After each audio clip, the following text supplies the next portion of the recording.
joined Barrachd about 12 months ago, and I've been working with Cognos BI for a number of years now. I wanted to share with you some insights today around what customers are doing in and around this topic of mobile BI. I'll introduce some of the topics and some of the background behind this, and hopefully it'll give you some food for thought as you are tucking into your lunch. And if it's of interest, please grab me and some of my colleagues around whilst we're having some lunch, and hopefully give you some background on how you can do more with mobile business intelligence. To set the scene, I'm sure, looking around the audience today, there are many people with smartphones, tablet PCs, laptops. Hopefully people are sort of tweeting around what they're seeing today. I wanted to set the scene today around what some of the industry analysts are saying about this world of mobile business intelligence. So some research hot off the press a couple of weeks ago. Gartner, if you don't already know, huge technology industry analyst, they are predicting that by 2015, over 50% of mobile users will rely on mobile BIs, will rely exclusively on their mobile devices, and that will incrementally grow by 20%. What they're trying to say is we're not bound by laptops anymore or sat at the desk trying to access information. We're pushing this information, as David mentioned earlier, out to the right people at the right time and now on the right device.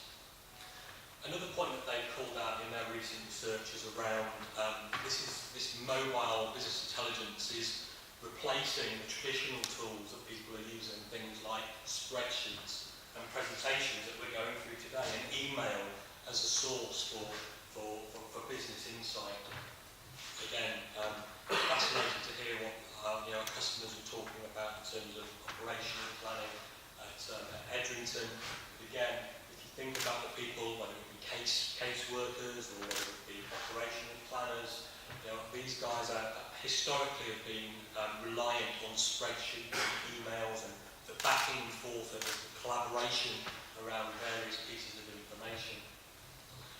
And with the rise of these devices, there's this distinctive shift away from the common request of nice-to-have pieces of information to give me those key traffic lights, give me those key KPIs on my device so I can take informative action against them. The next bit of research I wanted to share was some independent analyst called BI Scorecard that released a survey last year, and they went out to many different industries, many different users of traditional business intelligence, and they asked them what sort of functionality improvement they'd be looking to adopt in 2013. 47% listed that mobile business intelligence was at the top of their agenda. So as you can see, this is not just the latest fad for teenagers and the geeks of the world that want these latest and greatest mobile devices and tablet PCs. This is firmly in the hands of business users.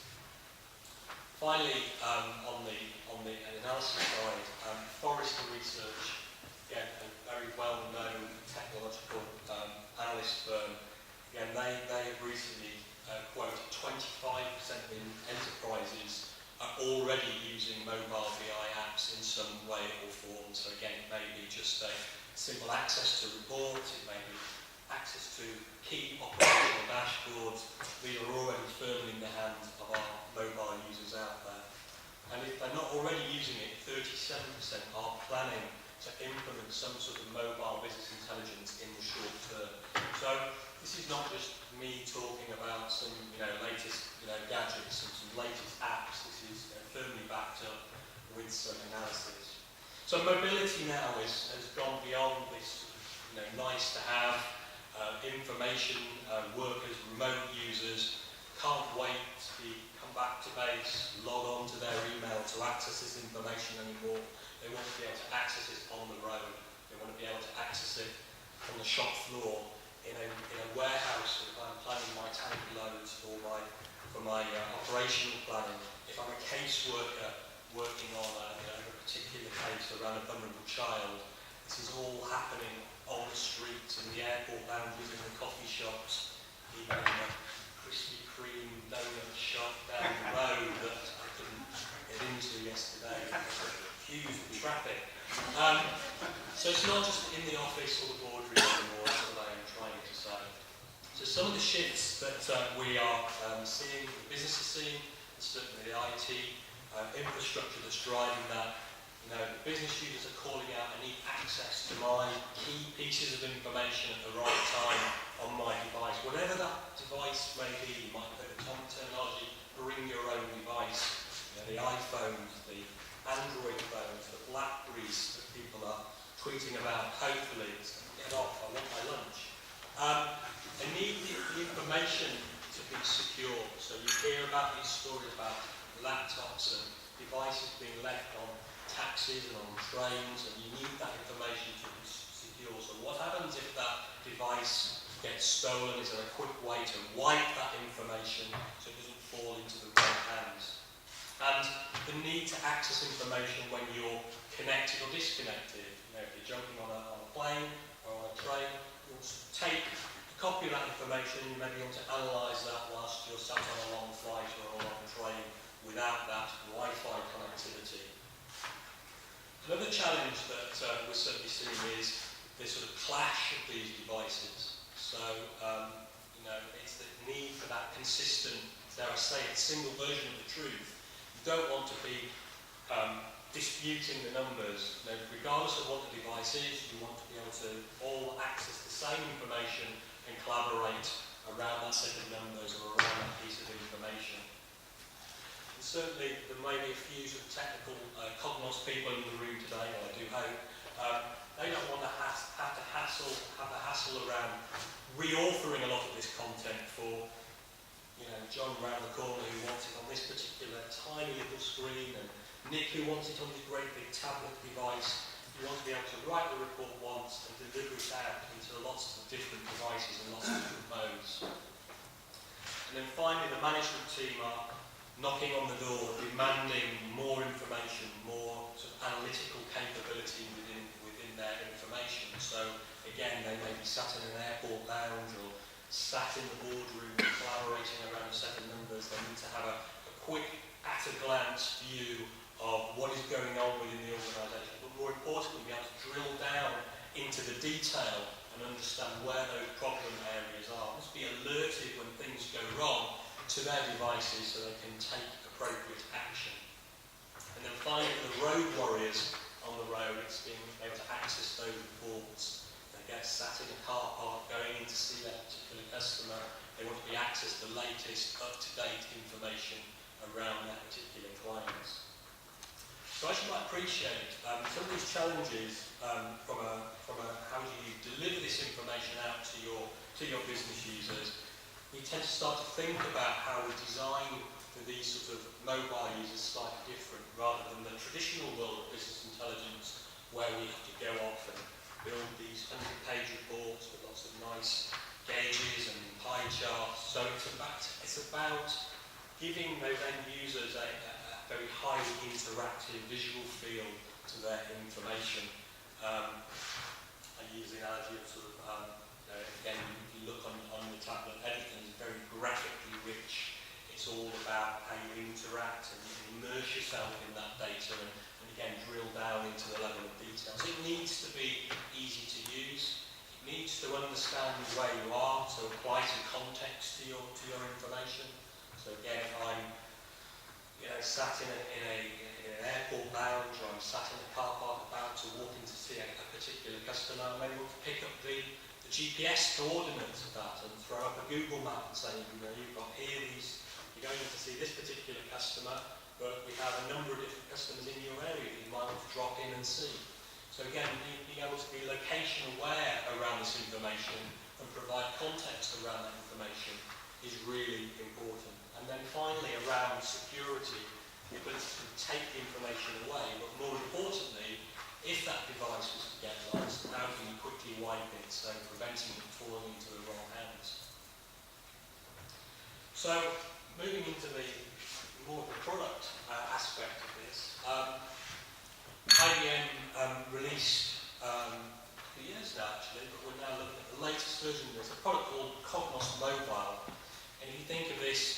sitting on top of your existing Cognos business intelligence world today. Users can choose whatever device they want to use, so whether it be an Apple iPhone or an iPad or an Android tablet. BlackBerry users, again, there's still a wide variety of BlackBerry, and we're certainly seeing now people with Windows mobile devices, regardless of what mobile you are being given or the strategy that your IT people go down. Cognos Mobile will run and allow you access to your key dashboards, your key reports through those devices. It leverages your existing Cognos security to go and dream up new users and new username and passwords that apply all that good security filtering and logic in your mobile view of that world. Some of these devices provide location awareness. Again, pick on things like their GPS coordinates. It allows people to search the content. So again, I'm looking for a particular report relating to a particular concert. Again, I can use my device to access that information on the go. And again, very similar to how you interact with smartphones today. You can add favourite links, hyperlinks. You can access all your key pieces of information on that device. And again, with that security boundary in place. So you see here, this is a couple of screenshots I'd just like to step through on the mobile side of things. So you can see here, this particular user has logged in. They will have logged in with their security. You can see I've got a favourite link here around my sales dashboard. Again, I can click on that. I can access my most recently run reports. Again, I can go back to reports that maybe I ran a couple of days ago. Again, all access to my key pieces of information on my device. I can search for a particular store, and again, I can run those reports in real time or access versions of those. As you might appreciate, on tiny little screens, you may have to use the nice gestures that you have on your mobile device that can swipe and moving things around on the screen. So again, it fully supports all those gestures that you would expect with a smartphone. And just to bring you back to some of the concepts that we were talking about from the customers earlier, again, I might want to tap into, from a council perspective, what people are saying in real time. So again, here we can see, some social media views of the world about what our people are saying on things like Facebook and Twitter, around our transportation system, how our education systems are performing. So again, it's giving people the right information to the right people at the right time and access to that real-time view of the world. The next concept I wanted to move on to is what we call Cognos Active Reporting. Oh, that sounds a bit techy.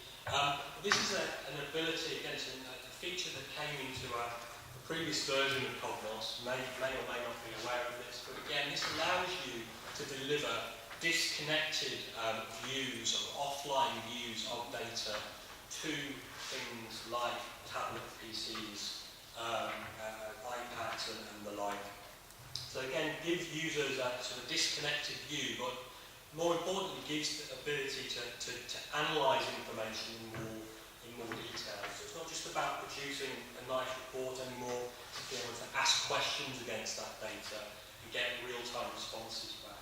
The idea behind these active reports is to keep the user experience very simple and engaging. It's all around delivering nice, super sexy dashboards to the right people. The senior execs love these sort of capabilities. More importantly, the mobile workers love that, because again, they can access that information in real time. It will, it will comply with things like security. So again, if you want to set up expire the data after 2 days, or again, if you want to set up things like a little PIN code to access more confidential information, again, you can set that up within this capability. It also allows you to do pop-up notifications. So I don't know about you guys, but certainly on my phone, I get every time somebody tweets something, or my wife has brought the kids something, I get this pop-up notification from Facebook saying something's happened. So again, it's about pushing that information when a new report arrives or a new bit of content arrives. Again, you can make and take action on that. So what does it look like?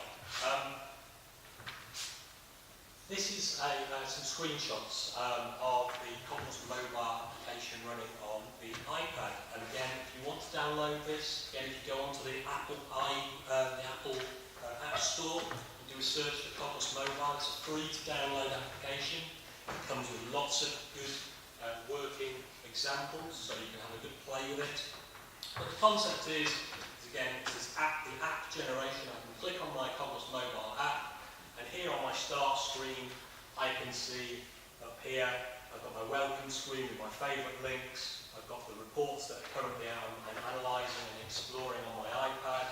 I've got the ability to connect to my Cognos system and get more reports. So if I wanted to do a real-time report run, again, I can connect to Cognos safely and securely and get my latest up-to-date content. When I browse my reports, again you can see here on the right hand side, here are all the reports when they were last run.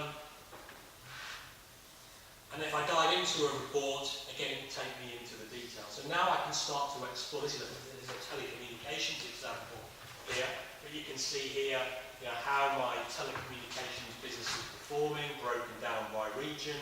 You'll notice we can take advantage of things like mapping. So again, if I click on my tablet on the Scotland region, again it will filter all my information based on that particular region. We can also take advantage of things like little slide bars and these nice what we call swipe gestures. So again here, if I was to move my fingers across the Q1 and the Q2, again all my information will change. Think of this as a completely connected dashboard view of the world that will filter based on what I select. This is something that I did with a customer about 12 months ago around sort of social media and sentiment around these particular brands. So again, you can build some very, very highly visual, compelling content, in this case looking at what people are saying around these particular brands. Maybe they're releasing a new product to the market, looking at things like social sentiment around what they're saying in a particular region. And again, with the ability to sort of dive into the detail, analyse by a particular brand, analysed by a particular region. So again, the concept of this is to be very highly immersive, interactive content. Moving swiftly on. Again, a few more screenshots. In this case here, again, we can use things like conditional highlighting around particular troublesome areas, in this case around customer satisfaction. Again, I might want to question some of these numbers and get that back to my team. Maybe I'm on the road in my coffee shop or wherever I am. I want to be able to say, look guys, we need to focus our attention on this sort of product promotion. So again, you'll notice up here we have this option to sort of jump backward. You can see here we've got this ability to sort of annotate these reports. So again, I can start to get my little pencil out here, stick a great big red ring around it, start focusing my attention to my team around this. And again, I've then got the ability to email this report out to a set of users. So again, it's around collaborating around a set of numbers and getting things back on track. This is my last slide. I'm not going to go through it, you'll be pleased to know, but just for the more technical people in the audience, what I wanted to leave people with, certainly in the slide deck that will go out to everybody, are some of the sort of pros and cons of using things like active reports. On the left-hand side, these are all the sort of benefits, the things that you can take advantage of in these things called active reports.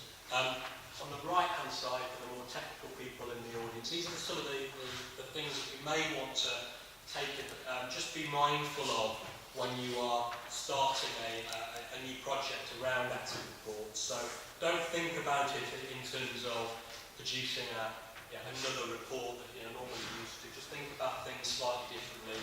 Again, there's a number of us around over lunch and the remaining of the day, so if you want to drill into some of these little common pitfalls that we've come up against, please pick us up and we can go through this in more detail. Finally, there's loads and loads of good materials out there on the web. I've put a link on there. So again, there's some good IBM content there that you can download. Lots of getting started, lots of examples that will